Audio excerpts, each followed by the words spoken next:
everyone, this is Janvi and I welcome you to all in concept classes. मैंने आज heading डाल रखी है इनफाइनाइट सीरीज। इनफाइनाइट सीरीज देखिए, हमने अभी इससे पहले जो लेक्चर्स देखे हैं या पढ़े हैं that's based on the sequence and this is for the series. So ये मैं क्यों पढ़ा रही हूँ, इम्पोर्टेंस है इसका काफ़ी ज़्यादा।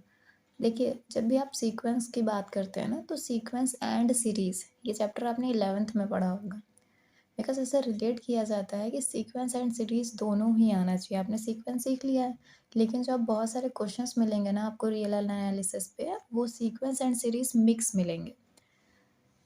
तो अगर आपको दोनों में डिफरेंस नहीं आता है, आपको नहीं पता है कि कौन सी कंडीशंस कहाँ पर ही लगती हैं, तो थोड़ा सा हार्ड हो जाता है।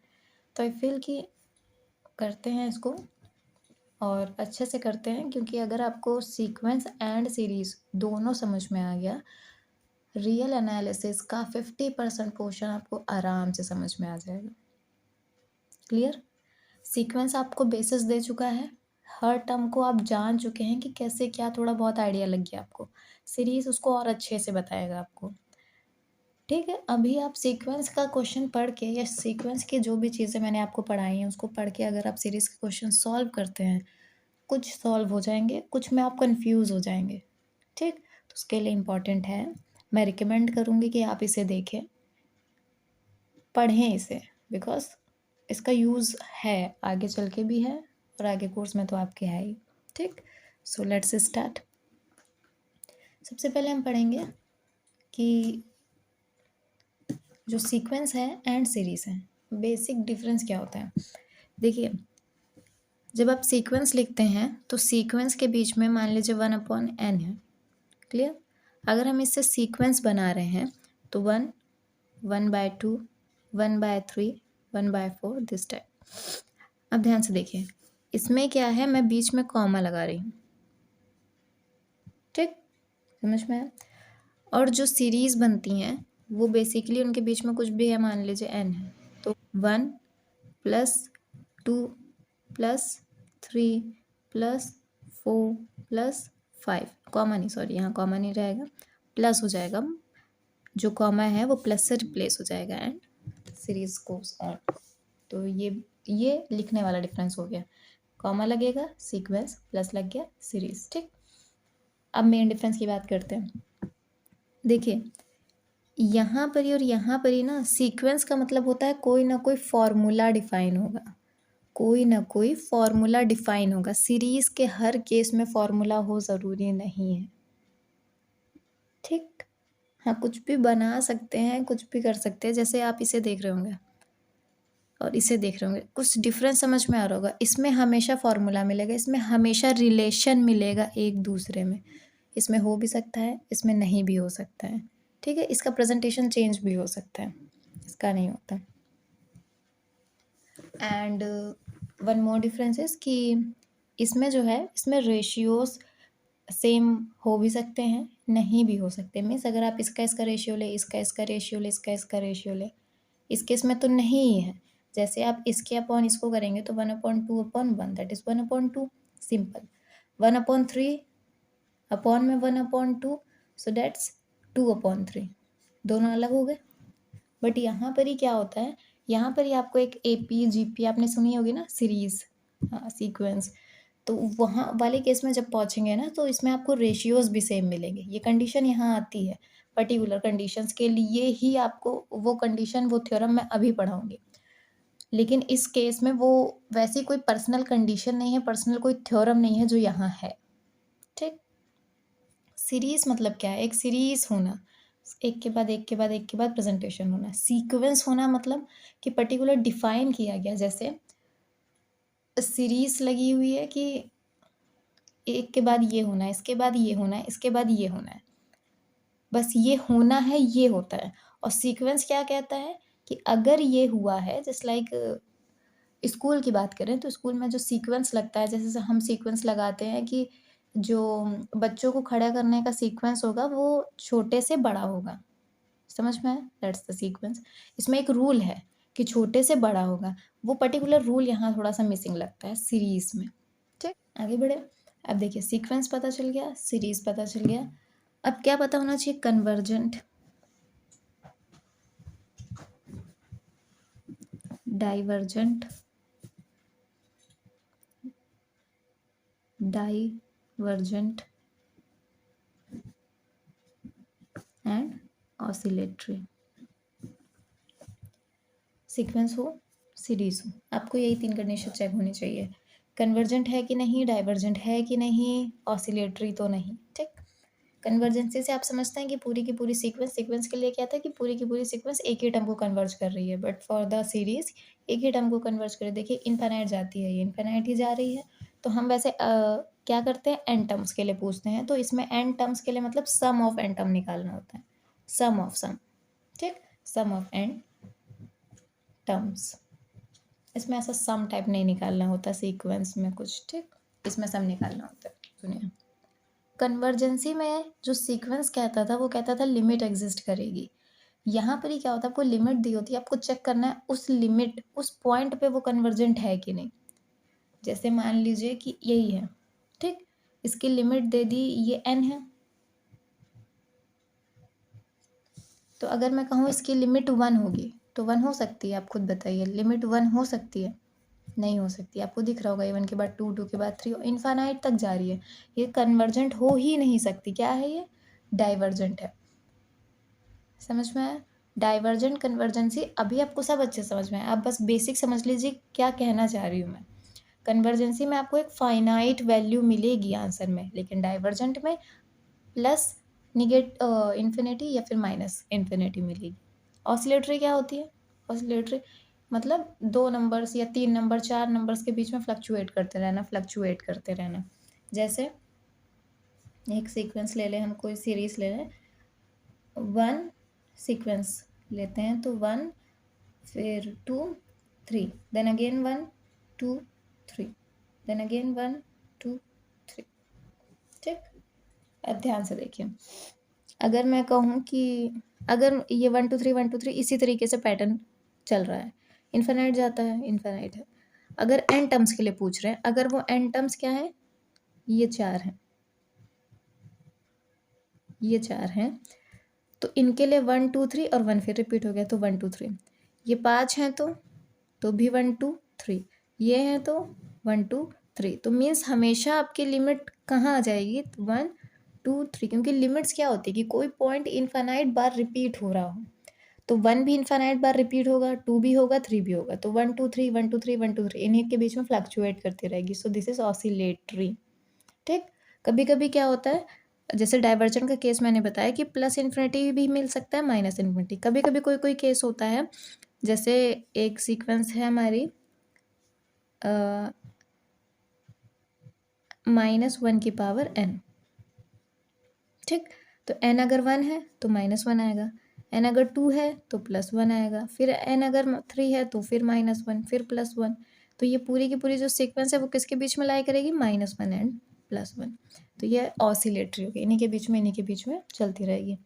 वैसे ही अगर मान लीजिए कि माइनस इन्फिनिटी और प्लस इन्फिनिटी दोनों ही आ जाती हैं किसी की, मतलब इन्फिनिटी है तो डाइवर्जेंट हो गया, और उसमें प्लस इन्फिनिटी और माइनस इन्फिनिटी अगर दोनों लिमिट मिल रही हैं, जैसे यहाँ पर ही 2 लिमिट पॉइंट मिल रहे थे, वैसे ही अगर 2 लिमिट पॉइंट मिल रहे हैं, तो डाइवर्जेंट का ये केस किस में चला जाता है? ऑसिलेटरी। मीन्स डाइवर्जेंट की जो सीक्वेंस होती हैं वो ऑसिलेटरी भी होती हैं। ठीक, ये कन्वर्जेंट, डाइवर्जेंट एंड ऑसिलेटरी। अब एक थ्योरम रहती है, आपने AP GP HP पढ़ा होगा ना सीरीज में, तो एक थ्योरम है जिसमें थ्योरम क्या कहती है कि अगर आपने 11th की बुक थोड़ा सा ध्यान से पढ़ा है तो आपको देखते ही याद आ जाएगा। 1 + a, अभी r लिखें, r² + r³ + r4 + r5। समझ में आ रहा है? इसी तरीके से चलता जाएगा। और देखिए यहाँ मैंने बीच में प्लस लगाया, सो दिस इज सीरीज। एक टर्म मिसिंग है यहाँ, सॉरी, यहाँ पर ही r 1 + r⁻1 r⁻2 r⁻3 इस तरीके से चलेगा। बेसिकली ये ऐसा नहीं होता है, बेसिकली ये कैसा होता है, तो ये होता है a + ar + ar² + ar³ like this. ठीक, ये होता है। ए कॉमन होता है, कांस्टेंट होता है, तो ये दे दिया गया। आर को कैसे निकालते हैं? आर बेसिकली क्या होता है? रेशियो होता है।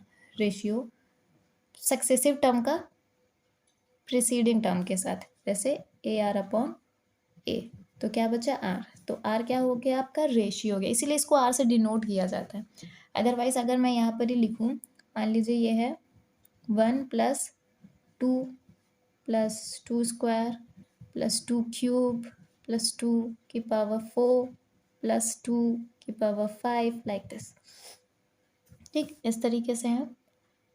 तो अगर आप यहाँ पर ही देखें तो ये 2 और 1 का रेशियो लेंगे तो हम क्या आएगा? 2।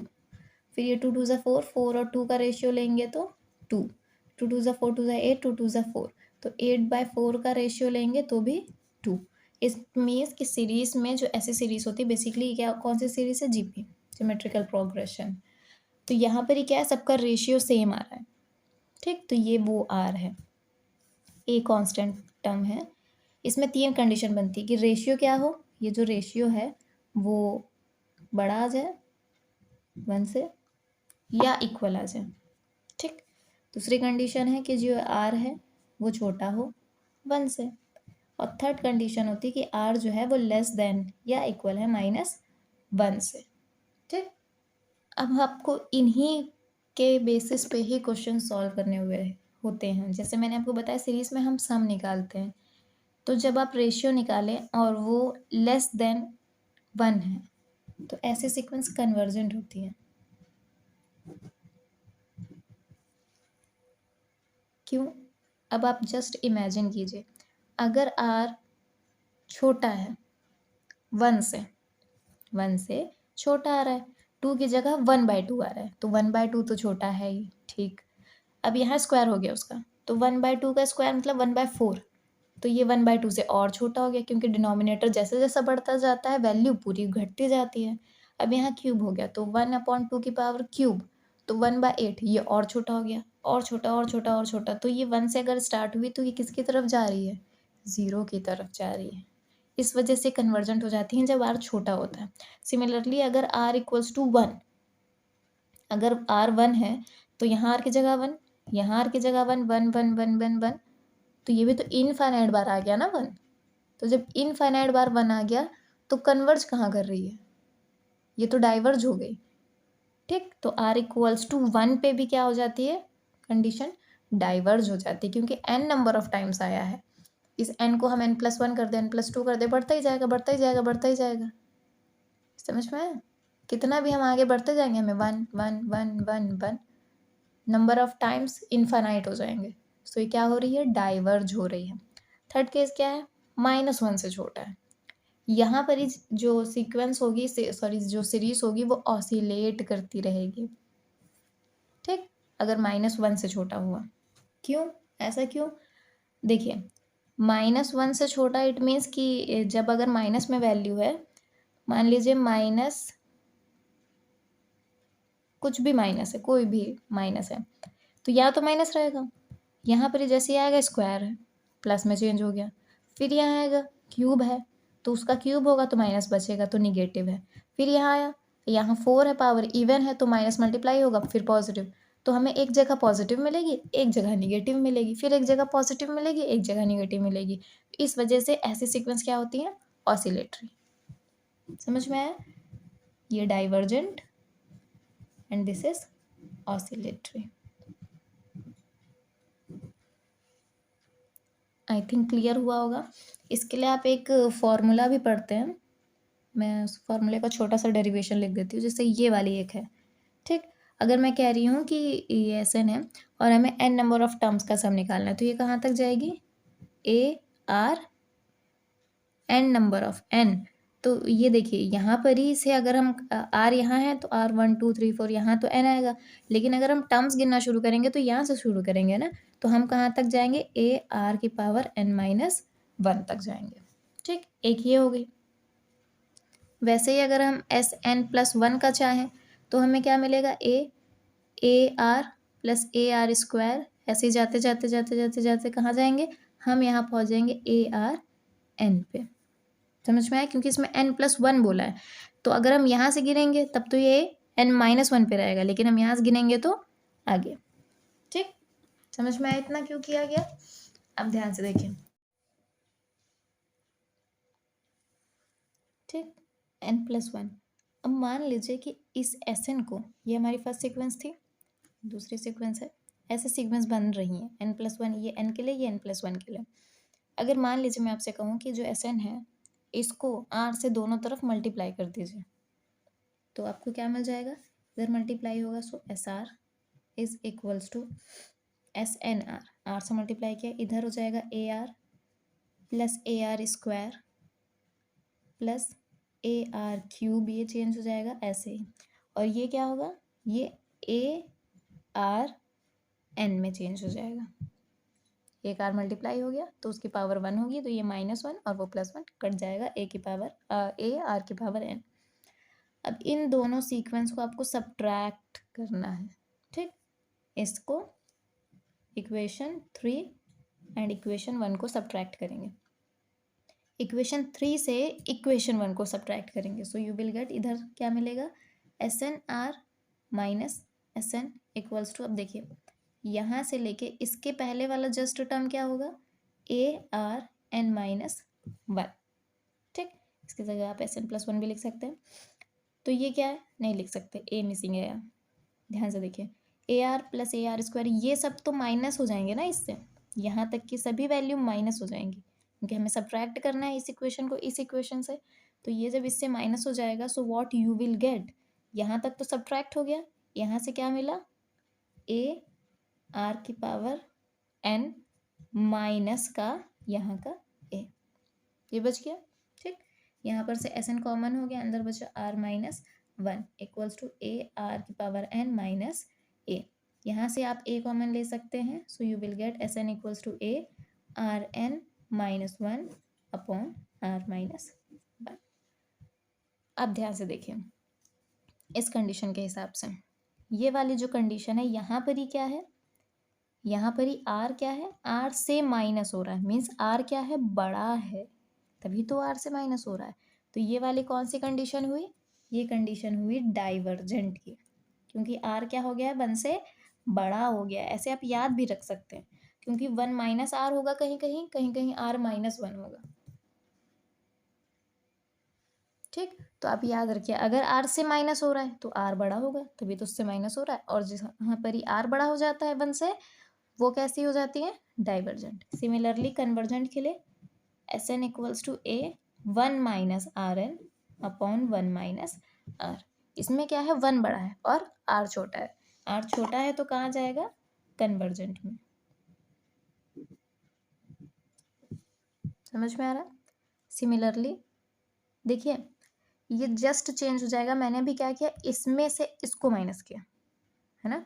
अगर मैं इसमें से इसको माइनस कर दूं, ये फॉर्मूला बन जाएगा। समझ में आया? इसमें से जब इसको माइनस करेंगे तो a पॉजिटिव हो जाएगा, और इसमें से माइनस हो रहा है तो ये वाला टर्म निगेटिव हो जाएगा, तो 1 माइनस RN मिल जाएगा। ठीक, डाइवर्जेंट, कन्वर्जेंट और ऑसिलेटरी के लिए कौन सा केस बनेगा? तो देखिए, मैंने आपको पहले ही बताया था कि ऑसिलेटरी जो केसेस होते हैं वो डाइवर्जेंट के भी केसेस हो जाते हैं, है ना? तो डाइवर्जेंट वाली प्रोसेस ही ऑसिलेटरी में भी लगती है। कन्वर्जेंसी के लिए आप याद रखेंगे, कैसे याद रखेंगे? अगर 1 आगे है इट मीन्स 1 बड़ा है, R छोटा है, और R छोटा है तो कन्वर्ज हो जाएगी। वैसे ही अगर R आगे है मीन्स 1 छोटा है, R बड़ा होगा उससे, तो क्या हो जाएगा? ये डाइवर्जेंट हो जाएगा। आई थिंक समझ में आ गया होगा आपको। ये थोड़ा सा मैंने ओवरव्यू दिया है, सिर्फ ओवरव्यू दिया है, कुछ डीप नहीं था ये, खाली आपको समझने के लिए कि इनफाइनाइट सीरीज क्या है। इनफाइनाइट सीरीज क्या है हमें नहीं पता, लास्ट टर्म क्या है, हम जस्ट क्या लेते हैं? Sum of n terms.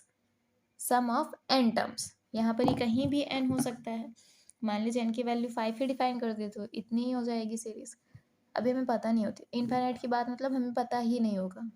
हमें 2-3 टाइप के ऐसे ही, जैसे कहेंगे कि सीरीज, आपने 11th में ये पढ़ा होगा कि 2 नंबर दिए हैं, इनके बीच में सीरीज इंसर्ट करो, ये ऐसे क्वेश्चन होते थे।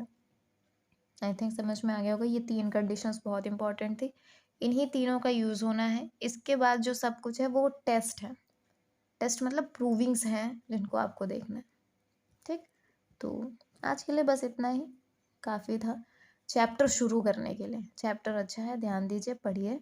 मैं पढ़ाती हूँ, आप क्वेश्चंस करते चलिए। अच्छे से हो जाएगा। ठीक, तो हम नेक्स्ट लेक्चर में मिलेंगे। Practice and practice. Thank you.